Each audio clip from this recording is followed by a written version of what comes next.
Hey guys, Lawrence here with FANDOM.com, and today we're taking a critical look at Avengers Infinity War. Now we all know that the movie absolutely killed at the box office, but that doesn't mean that it was a perfect film. So joining me in today's debate is Sharon and Drew. Hey. Of course, spoilers ahead, so be warned.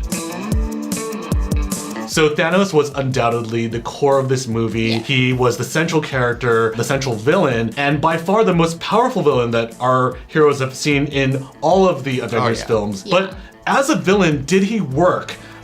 Sharon, I want to ask your opinion first. I believe he worked 100%, 1000% for me. I went into this movie not really expecting, just because we've seen some teasers of him throughout this entire universe so far, without him actually being the main guy, more of just kind of the puppet master. And so I wasn't really sure if he was going to live up to the expectation that I had for him to be this big bad. And I even decided not to buy a t-shirt because I was just wanting to be full Avengers mode. Right. But coming out of this, I was like, I will buy all of the things with Thanos' face right now because he impressed me so much with his gravitas.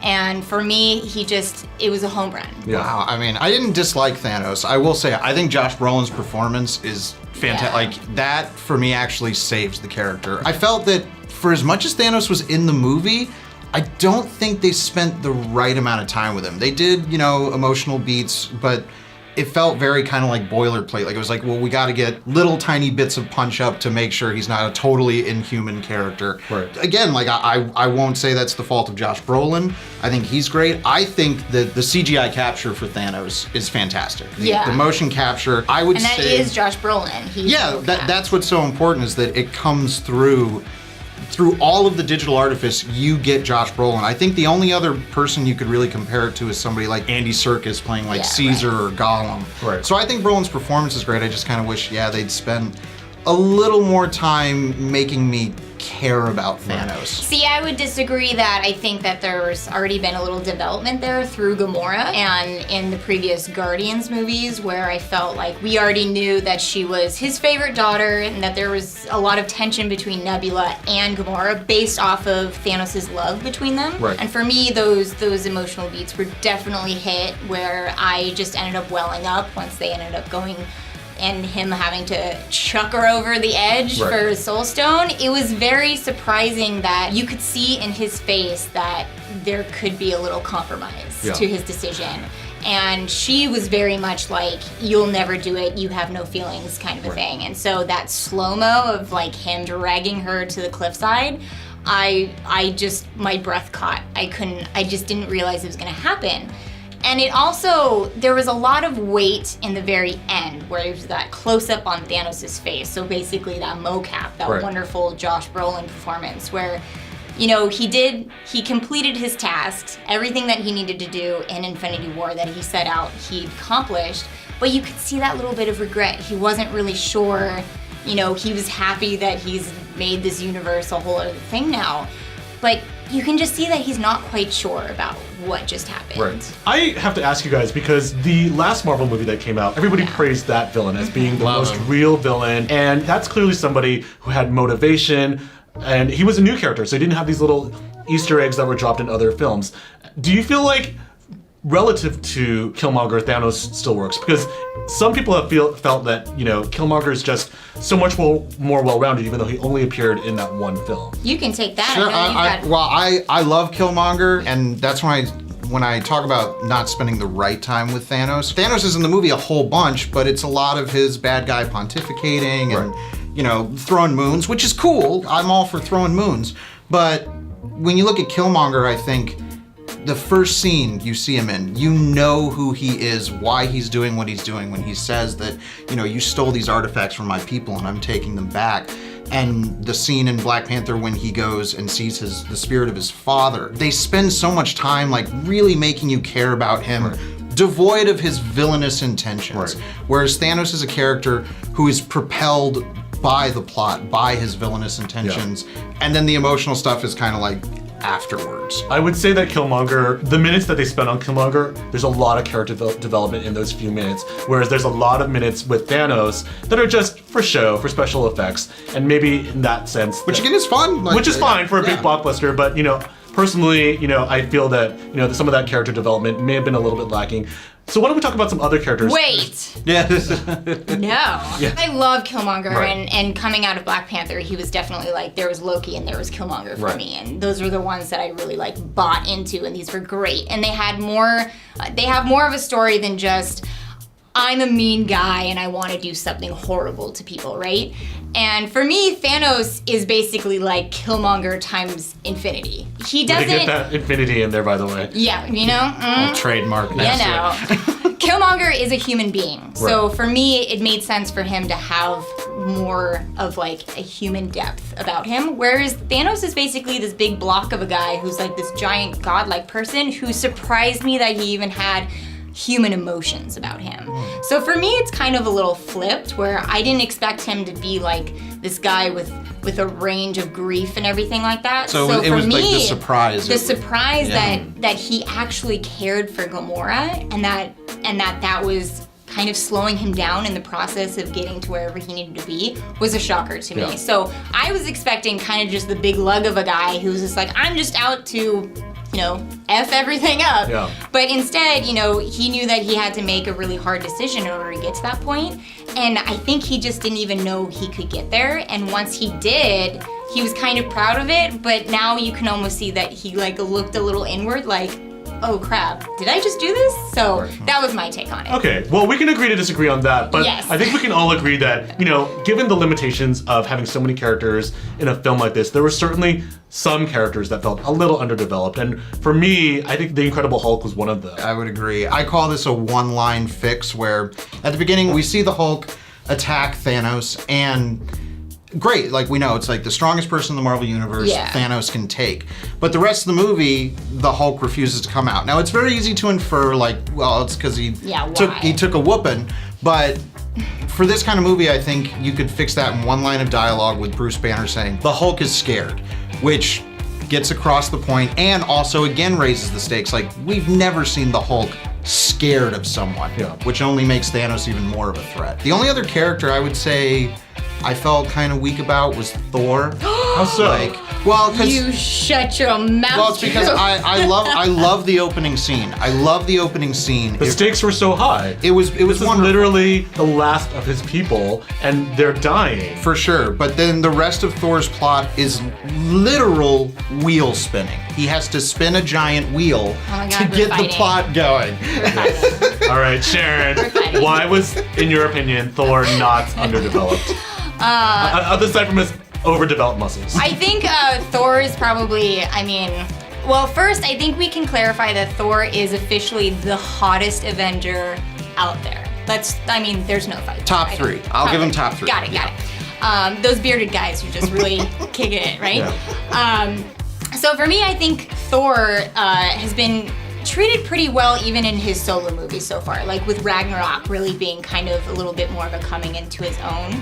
And I thought that Infinity War was the best Thor showing ever for me.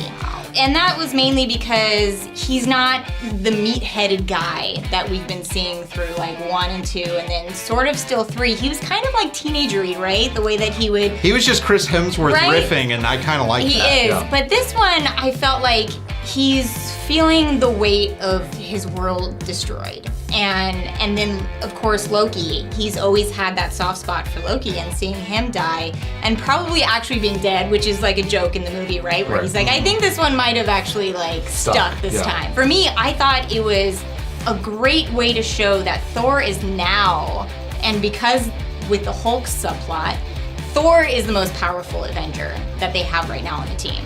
He was able to survive a starburst through him, and for me, him being on the planet where he was basically being able to wield Stormbreaker for the first time was showing that he is worthy as a person now. Like, it's not just him thinking about Asgard and like his father's legacy.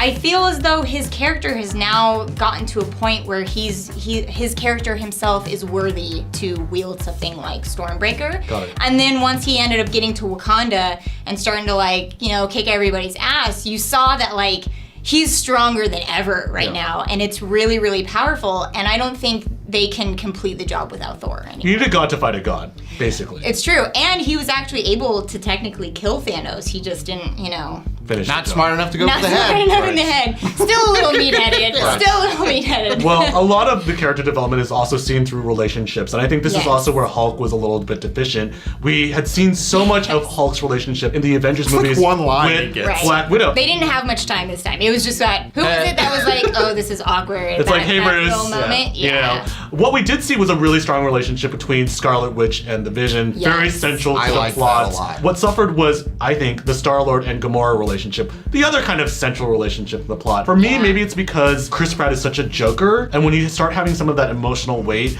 it just doesn't carry through. And despite the fact that her death was ultimately what drove him to ruin the whole plan against Thanos, it didn't work Damn for it, me. The Star-Lord. Star-Lord Gamora didn't work for me. Did it work for you? Well, I think that's part of the unavoidable problem of mashing all these characters together. As much as Marvel has tried to have a unified tone, you look at the Guardians, they're the quippiest of the entire. Yeah. So no matter how serious things get, you're still gonna have them making pop culture references Yeah.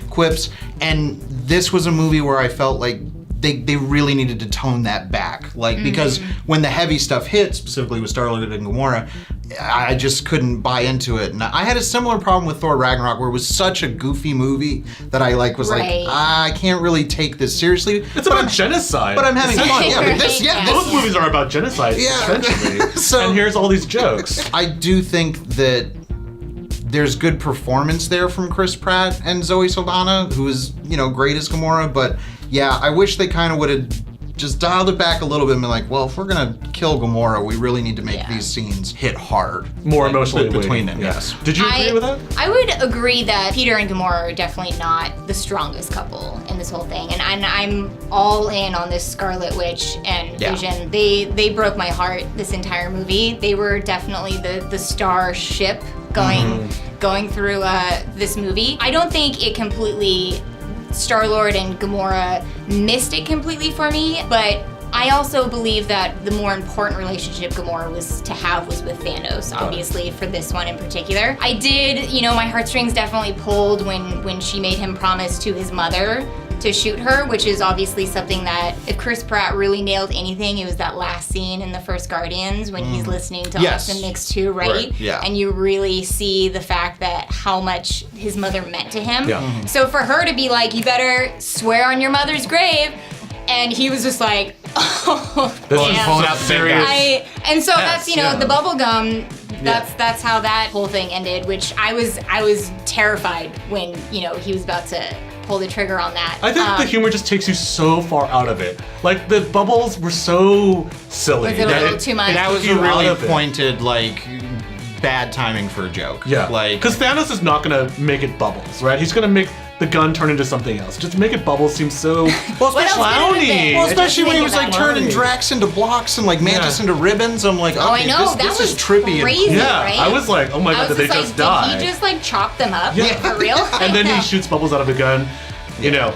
Yeah. All right, let's move on. We talked about heartbreak, so we have to talk about the ending and that ending sequence. And we saw obviously some very sad stuff between Scarlet and the Vision, as we talked about before. But some of these goodbyes, I don't think they were milked as well as they could be. Let's talk first Tony Stark and Spider-Man, because I think we all felt that one. That one, yeah. I think that's definitely the strongest one. Probably one of the more surprising ones, too, because when you were talking about quips and, the wit and everything between the two of them, they're also sort of like that comedic, presence. I love Tony telling Spider-Man, he's like, what's going on? And he's like, an alien is here to get a necklace from a wizard. Right? It's like, I know, okay, it's that great. makes sense. So for them to actually have pulled off such a wonderful, almost father figure, son gonna say figure father-son type, moment, yeah. type moment, and in a manner of, 10 seconds, it was heartbreaking because I chalk that all up to Tom Holland's it is, performance. and he improvised that. Yeah. Little did you know, but because everybody else was doing their little disintegrating part, it was a little hard to figure out how to feel because everybody, it was just boom, boom, boom. So when it ended up coming to Spidey, and then he was kind of the only one who was really speaking besides Groot when he was disintegrating. Yeah. And Doctor Strange was as well. The Doctor Strange, Yeah, that's but right. Doctor Strange That was was a plot device. He had to. Yeah. yeah. But Watch our oh other my video. god, Yeah. oh my god, it was just And I think because he's the youngest, Yeah. right? Yeah. It was really heartbreaking because Tony kept being like, go home, right? In the beginning, he's like, get out of here. And I think he feels very responsible for it. It's also because, Spider-Man definitely didn't realize necessarily the weight of being a hero. Yes, You know, he right. was like, I'm gonna go He's on this kinda ship. having fun, right? Yeah, he's like, this is fun. I have a new suit. It's cool. And to realize, like, hey, my mortality, especially because he's the youngest character, I think really hit home. Which was the most heartbreaking for you, Drew? Oh man, I mean Spider-Man, like, then again, I Yeah. chalk it up completely to Tom Holland. Like that performance beautiful. was incredible, and it's unfortunate because, like, as somebody who has spent far too much time in his life reading comic books, like this kind of storytelling, it feels hollow because of course we know, like, these characters aren't gone. Right. Like, And There's another Spider-Man Yeah. sequel. I mean, we know There's there's a Phase Spider-Man 4. sequel. There's Phase 4, Black Panther 2. But even if you didn't know that, it's just like, oh yeah, we'd known just from watching these movies that Captain America and Thor and Iron They Man, can always come back. Well, they're the old guard. Yeah. All the ones that disappear. I mean, like, we just had a Black Panther movie like 2 months ago Yeah. or whatever, and then he disappears. Yeah, I'm like, oh we yeah, know they're it. definitely getting rid of him. By the way, that was my pick for the most heartbreaking scene was Okoye watching her king disappear. You know, this is That a woman who was- dedicates her entire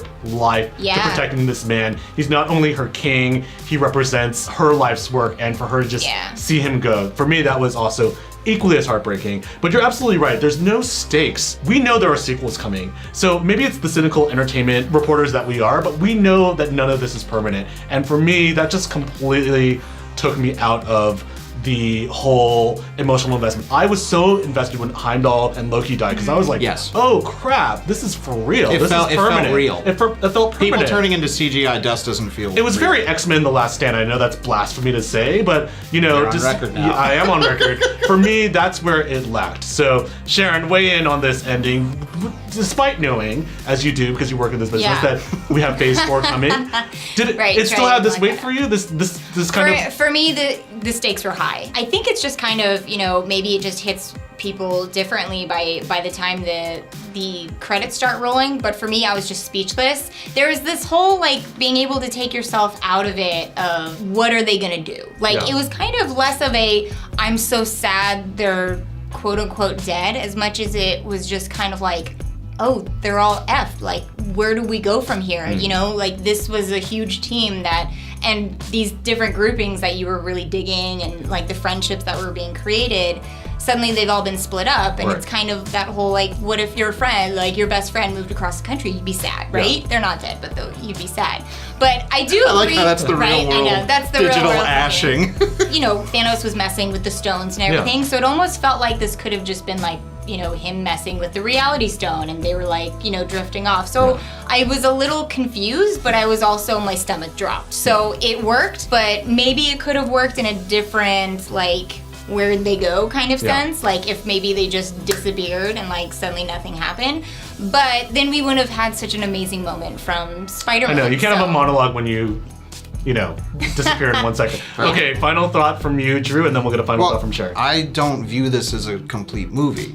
I mean, when they filmed these back to back, it was originally going to be released as Infinity War Part 1 and 2. So this is a movie where the ending of it is the second act of the Yes. story, and that's Incomplete. That you know, that's very, very untraditional, which I'm all for, especially in blockbuster cinema.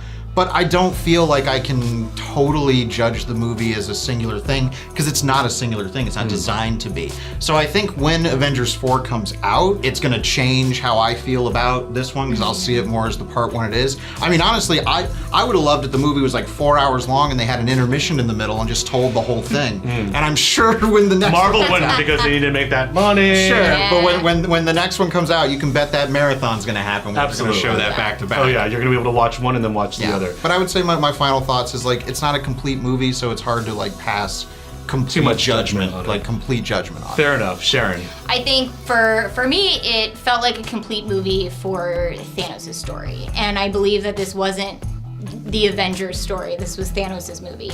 And so for me, the whole point of this movie was for Thanos to collect the stones and then to get rid of half of the universe. And for me, that felt right. And I think it was kind of going in, you knew that this was probably going to be a part one, even if they didn't name it part one. You either figured that one of the big names was going to die, and then who knows what happens in the next part. It's definitely a cliffhanger, right? Because Yeah. we want Cap and Tony to get back together. We need to see what happens and how it all comes back together with And Marvel wants to make another $1 billion. and Captain Marvel and all that kind of stuff. Noble intentions. So this is definitely way up in the air for the Avengers, but I was really, really happy with how it ended for like Thanos' story. Well, thank you, Drew, and thank you, Sharon, for sharing your opinions.